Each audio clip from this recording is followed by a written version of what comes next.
Welcome to Your Business Matters. Whether you've been in business for years or you're just starting out, we invite you to join us as we provide fresh perspectives to fellow business people who are interested in improving the bottom line and getting better results. The goal of this program is to bring you interviews, thoughts, and advice in a no-holds-barred, face-to-face forum where we exchange ideas and learn how each of us can overcome the challenges of doing business. We are committed to offering effective solutions and strategies for small business owners like you. We're dedicated to the idea that your business matters.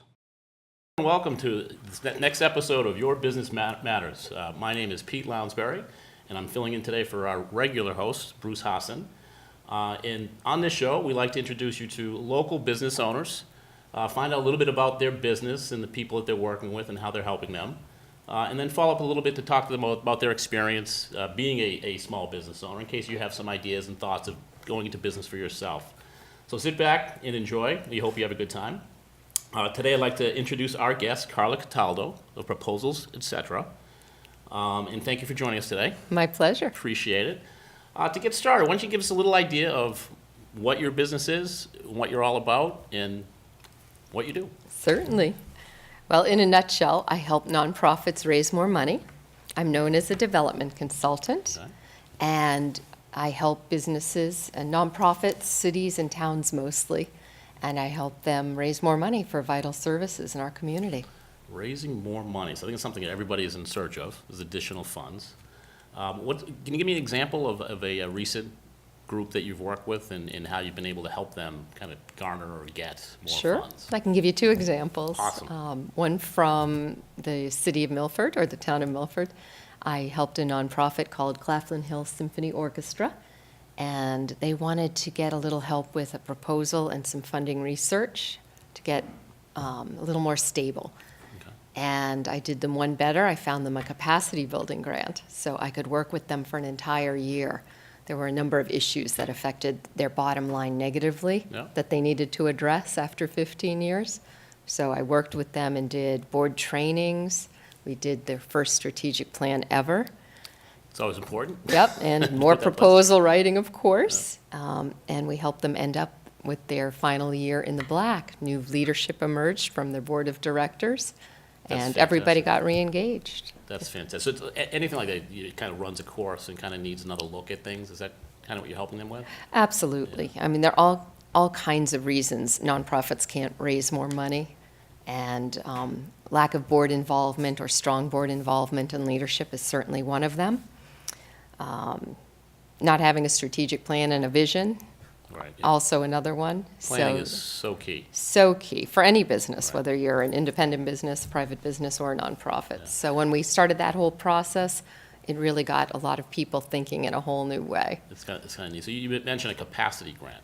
Is that right? Yes. What is that exactly? I've never heard of that term. So there are some funders that want to, instead of fund your ongoing programs, they would rather give you something like a consultant help or technical assistance that might get you over the hurdle to get to the next level. So you're kind of putting into the development programs to help them help themselves. That's right. Afterwards. Maybe they need to grow strategically, maybe they need a new strategic plan, maybe they need a bump up in their capital infrastructure to do better services for the community.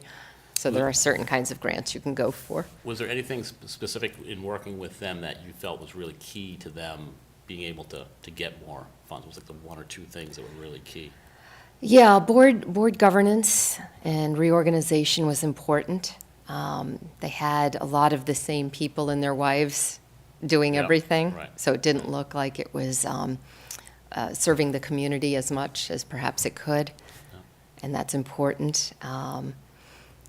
Going after a number of grants was important, knowing which ones to go for that would be productive for them and which ones would be a waste of their time was So important you to help determine. them in that process, determine Sure. what grants are, like how would somebody even know what grants are out there? So that gives me an opportunity to talk about a different kind of client that I work with in Brookline, an educational nonprofit. Okay. It's called Steps to Success. And they don't have a development person in-house, so I do everything for them. They contract with me and I do their grants management, the funding research to determine what their grants calendar should look like, how many grants they should be going after, final reports, foundation stewardship, the whole kit and caboodle, in other words. Yeah. And last year, we raised more than $300,000 from foundations, which That's- was more than that's half their budget. fantastic. Yeah, yeah. 'Cause I know before we came on air, we spoke a little bit that I'd been on the Franklin Education Foundation. We have different grants, the different sources that are out there that you can get. That oftentimes, I know as a small board, you're not thinking outside of the box. Sometimes you just think small little local businesses, which is great. But for someone like you that has the expertise of where you might be able to find these bigger grants, whether it's foundations, you mentioned larger foundations, or even some of the corporate, CVS, Staples, and companies like that have those different foundations that they're looking to fund. Right. That you oftentimes don't think about. Looking back at so those are two recent examples that you've had. Any other big successes that you can think of, or particular places, situations that you kind of came in and really helped them out and get to that next level of fundraising? Yeah, I mean, it just depends on what size the client is and what they want to do, but it could be anything from reorganizing the board and doing a strategic plan to get them over the hurdle to helping perhaps with a federal grant or state grant they've never thought of or tried before. And you help them organize the actual grants themselves as well, right? Could be the grants management piece, could be the writing piece, could be making sure that they've got all the different pieces they need to get the best chance of success, yeah. How did you get into this business? What brought you to this area? It seems very specialized. It is. Yeah. I actually got my master's degree in public policy. I was a government major in Okay, college. And so I always thought I was going to be a government employee. And I was for many, many years. Yeah. I worked at the federal level, the state level, local level. And in local government in Massachusetts, under Prop 2.5, you have to write a lot of state grants and federal grants. Yeah. If you work for a city anyway, like I did. Yeah. And so that's what I did. I got very good at writing those government grants. And that made the transition working with nonprofit grants and foundations much easier. Excellent. And so how long have you been doing this on your own? On my own since 2002. And prior to that, I did it for a few years with another woman in a partnership. Yeah. And that was a nice way to get my feet wet because I never thought I'd be an entrepreneur and have a business. Right. It's a whole different ball of wax when you're doing it for yourself versus, working for someone else and following their marching orders. That's basically, right. Totally different. So it's got to be pretty difficult for you to drum up, business. Obviously, you've done well. You've been doing this since 2002 on your own. Where do you find most of your clients that you're working with? How do you come in contact with them? Well, we're fortunate here in Massachusetts. We have a lot of fantastic nonprofits that do wonderful things for the region. So I started small. My friend and I, when we started, we looked at our local base. Yep. and dealt with nonprofits in our immediate area and our local community foundation. We offered proposal writing workshops in various locations around the state. And we really worked hard to market and try and get businesses to start and get a reputation. Think about it, yeah. In fact, you mentioned you were on the Foundation for Education in Franklin. I was working in the town of Medway Okay. on the finance committee. Neighbors right next door. Yeah. Next door. Yeah. And we also had a Foundation for Education that started up. So I said, can I do some things for you? Can I help you? Maybe do a grant or two and do a budget with you so I can use you and get you basically as a reference. Yeah, and feedback. to And kinda get you feedback, going. right? And Yeah. so that worked out very well for both of us. So that's kind of part of your personal marketing plan up front, right? Yes. Reaching out and helping out the local community. It's good because you're giving back as well. That's right, that's right. You mentioned you recently wrote a book with your partner. You want to tell us some information give us some information about your book? I'd love to. Excellent. It's called Get That Grant, the Quick Start Guide to Successful Proposals. And what we found is there are a lot of people who get put on these local boards, and these nonprofits have small budgets, so they can't Right. necessarily afford a consultant, especially one with a lot of experience like Right. me at this point. But if they have a good writer on the board, they usually get sucked into doing proposals. Yep, yeah. So this was written for that kind of person in mind. Okay. If your nonprofit's small or you started one and you can't really afford to hire somebody, this is how you do it. This That's a is the good- language you'll find. This is what you need to think about. Do-it-yourself kind of guide, right? Yes. How can they find that? Not only is it in the libraries, so if you're in the Middlesex or Norfolk County systems, you'll be able to find it, the Minuteman Library System. But it's available as an ebook. Okay, You can find it on my website or through Amazon. excellent. What's your website? You can just, might as well give us Sure. your website while you're at it. It's easy. It's www.proposalsetc.com, which is my business name. And you can go And online and purchase it right there if they You can if they purchase want it to. right from my website. You can read an excerpt from one of the chapters. Excellent. So Yeah. I'd recommend any nonprofit organization out there in the area to get your own book and have it on hand. I know personal experience, we had a few folks on our board in Franklin that were grant writers, and so wonderful. they kind of gave us the education on it. But that's a great resource to have for any nonprofit looking to raise funds for their organization. It is. It's a niche area, and it's very, very competitive. So you do need that resource, that reference. So, speaking of competition, I was going to ask, in terms of you're doing this in the area, what's your competition like as far as other folks providing the same types of services in your industry? This is totally new to me. I have no idea, so That's I right. apologize. Oh, sure. There is definitely competition. There are people out there. I don't know a whole lot. There are a handful that have been doing it as long as I have that I would refer people to if I Yeah. couldn't help them out. But not a whole lot at this point. Yeah, I yeah. do get a lot of calls. It's nice. I'm in the financial planning business myself, and there's a ton of us out there. They're all over the place. And to your point, there's those folks that you've been around for a number of years, so you know people in the same industry, in the same business, and things that you're doing. And, for whatever reason, sometimes it's either just not a match with the particular company, or you just know there's somebody else that you know. Or timing doesn't work. Right. But you know that they probably they'll do a great job for them, and it's I think it brings more credibility to be able to refer out other people in the same industry, which is Right. which is great. And sometimes people think they need a grant and they don't. They really Maybe they don't, need this strategic plan, or maybe they need a development plan. They don't have any other ideas for fundraising. Right.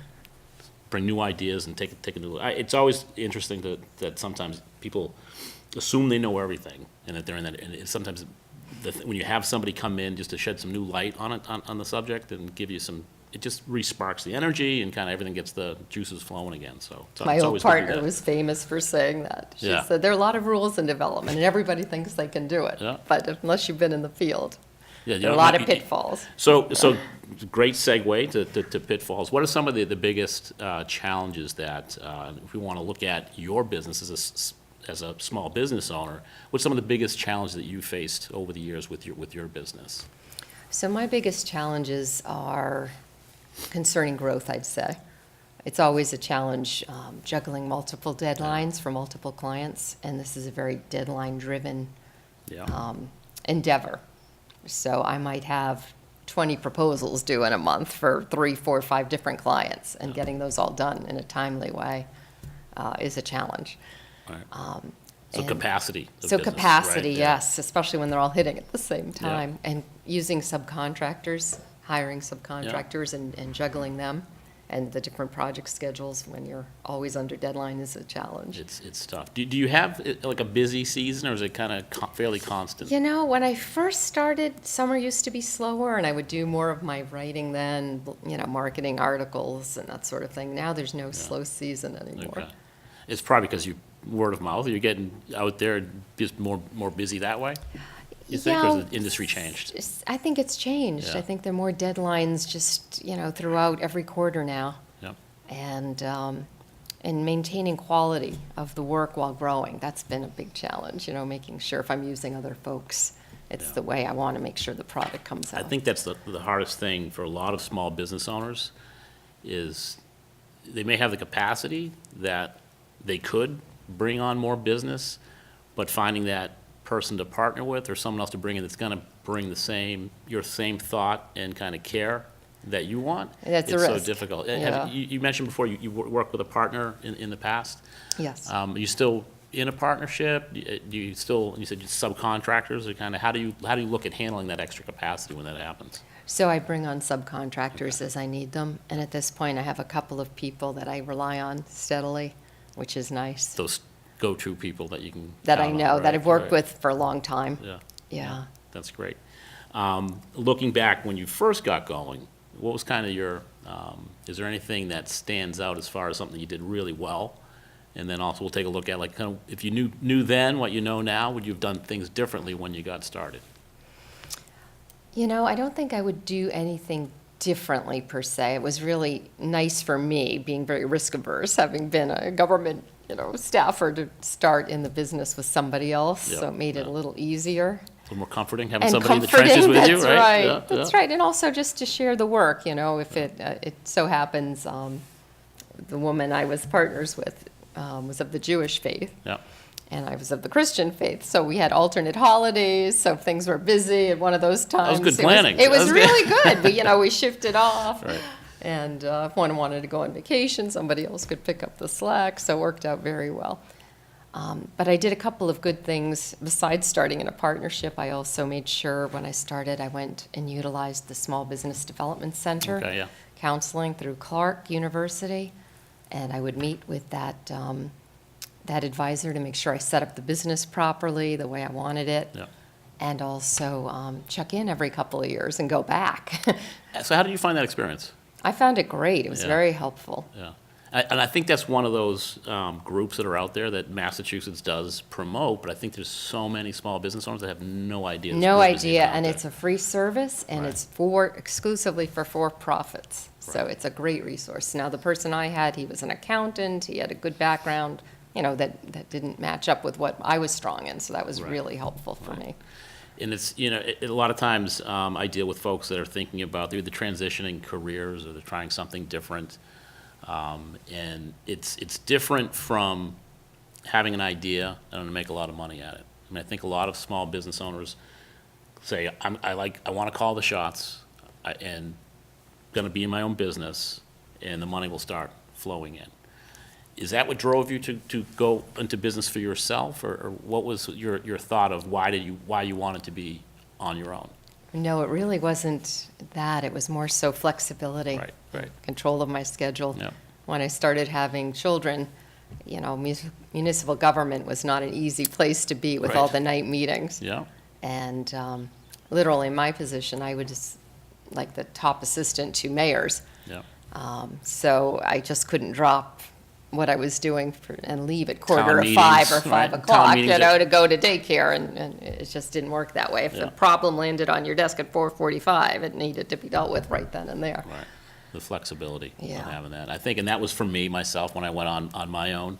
It was the same thing. Kids were small, work schedule, wanted to go to their school events and plays and all. I didn't want to miss really any of that. Yeah. But it takes a lot of work. What was your experience like as far as when you first went on your own? I know, speaking about myself, first, year and a half was a struggle. It was definitely Yeah. difficult getting going. And then it kind of picked up speed. How long do you think that from the point of when you were getting going to when you really feel like, I really have a viable business here and, I'm moving in the right direction? Did you get that immediately, or did it take some time to get No, there? it takes time when Yeah. you build up a new small business. And the first 6 months was just deadly, trying Yeah. to figure out cash flow and get money in the door. Fun, wasn't it? Not really. I mean, it was fun to work for yourself, but Right, it was right. it was a challenge, the tongue in cheek. marketing Yeah, piece. yeah. But I actually got great advice from a fellow who was in Franklin, and he would say, "Get money up front." I'm like, "What do you mean get money up front?" He said, Right. "You ask before you leave. You say, I'd like half of the contract up front or whatnot." Right. It's like, I've never been thrown out, believe me. Right. So I'm like, wow. It never hurts to ask. All they can It doesn't hurt all to they can ask. say is, "Sorry, can't help you." Right? That's But right. It never hurts to And help. so that worked tremendously better for me Yeah. once I It- learned that. I had a similar experience. It was definitely, I was being tongue-in-cheek, that, it was fun, wasn't it? Because it gets very stressful, particularly when you have kids at home, so you have all that stuff to deal with as well. But once you get things going and moving in the right direction, it becomes very rewarding. Absolutely, absolutely. And in my field, it's mostly word of mouth. So you do a good job, say, like I mentioned, Claflin Hill. Right. Now, all of a sudden, after I did that project, all the arts groups would be calling me. Right. Because the word was out, this is who I used. Yeah. And we had a good experience. So I got lots of arts clients. Do you do any other form of marketing? Word of mouth is great. That's the Yes, best way to get yes. referrals, and I know myself from existing clients, that's obviously the best place. But do you do anything beyond that for any kind of additional marketing? Not a lot. I actually took some good advice as well from smarter people than myself, and did a good job when I did my website. Went to people who were savvy in that field. Yeah. And made sure I had a really good website. When it started getting old and tired, 10 years later, another colleague I ran into said, hey, did you know there's some opportunity over here for redoing websites? And so I wrote myself a grant and got some money There to you go. redo my... Did you really? I really did. That's nice. That's how good I am. That's right. We may have to talk. I need some grant money myself. So, listening to lots of other people and not expecting yourself to be an expert in everything is very helpful. I remember one of my challenges when I was first getting started, those first 6 months, and you're waiting for the check at the mailbox kind of day. Yeah. I would do everything myself. And I was smart, so I could figure things out. I did all the computer stuff. I remember one long day, I must have been on customer service with Microsoft for an entire day trying to resolve a computer issue. Yep. Don't do that anymore. Yeah, I've been there. Now I hire That's out, right, that's and an right. IT person comes in 1-2 hours, they fix everything. Yeah. So I'm freed up for the best, highest use, and I It's- don't well, lose I think billable that's, hours. Yeah, and I think that's definitely part of the kind of the process when you get through it. When up front, like you said, every little penny counts, Yeah. and you want to save because you can do it, you can figure it out. But like Eventually. you said, right, it takes a matter of time. You Yes. know, so and time is valuable. Yes. It's nice to be able to finally at that point and be able to kind of let your business run itself. And you do have to spend that money to make the money. No question. And Yeah. that's a hard thing to kind of get over, too. It's like, everyone knows that saying, you spend money to make money, but until you see it and really value that, And experience it. yeah. it's good. So we're going to wrap up fairly soon, but did want to ask you, so knowing what you know now, and looking back, and if maybe some people on the fence, whether, I'm going to give this idea or I want to go into business for myself, any specific words of advice that you would give to that person thinking about going on their own at this point? First, I think I would say you've got to know yourself. If you're not disciplined, working for yourself is really hard. Right. You have to be very disciplined, and you have to be able to follow through. If those are not your strengths, then maybe working for yourself isn't the best idea. Right. Because there are a lot of distractions and a lot of things that will demand your attention. I already mentioned hiring out for different specialty areas if it's not yours. Make sure you're pricing appropriately. Good point, yep. Yeah, because people don't realize until tax time, wow, what do you mean? I have to pay my own taxes, I've got to put in the employer portion, I got to put in the employee, it's a lot. Right. So you got to make sure you're pricing appropriately to cover all those things that you didn't have to worry about before as an employee. And make sure that you do ask other people. I just had an interesting talk recently with a colleague who started out. He used to be an executive director of a nonprofit, and now he was consulting. And he said, oh, people have told me I don't need a website. I'm like, they did? Right. Who told you that? Because I don't think I'd agree with that. So seek out those different Yeah, it's important. opinions. I think I would add onto that. So and you mentioned earlier, even with your own business and working with the nonprofit organizations, it's having that plan in place. Don't just say, I'm going to go into business, I'm going to open up my business, here's a website, and just run and everything. You really have to have that plan down. That's right. And I'm going to reiterate the use of leaning on other people that are experts. Whether it's, to me, it's an accountant is probably first and a business attorney. Yeah. Two of the folks that you need to Absolutely. sit down with and contact first, make sure you have everything kind of lined up appropriately. I remember when I went on my own, even as a financial planner, I know a lot of the stuff, but I hired a CPA immediately. They know way more than I know when it comes to taxes and setting things That's up right. appropriately. That's their specialty. So working with those folks that can really help your business go from there. So why don't we wrap up? We're coming to the end of our time. Carla, thank you again for joining us today. My Hopefully it wasn't pleasure. too painful for you. Not at all. If you could just give us one last way in terms of how people could reach out to you if they're interested in your services, that would be great. Absolutely. I suggest going through my website, www.proposalsetc.com. There's a contact form there, or feel free to call at 508-533-3519. Carla, thank you so much. It was a pleasure having you today. Thank you. I appreciate the opportunity. Nice to meet you. And once again, I'm Pete Lounsbury with Your Business Matters. Thanks for joining us today, and we'll see you in our next episode.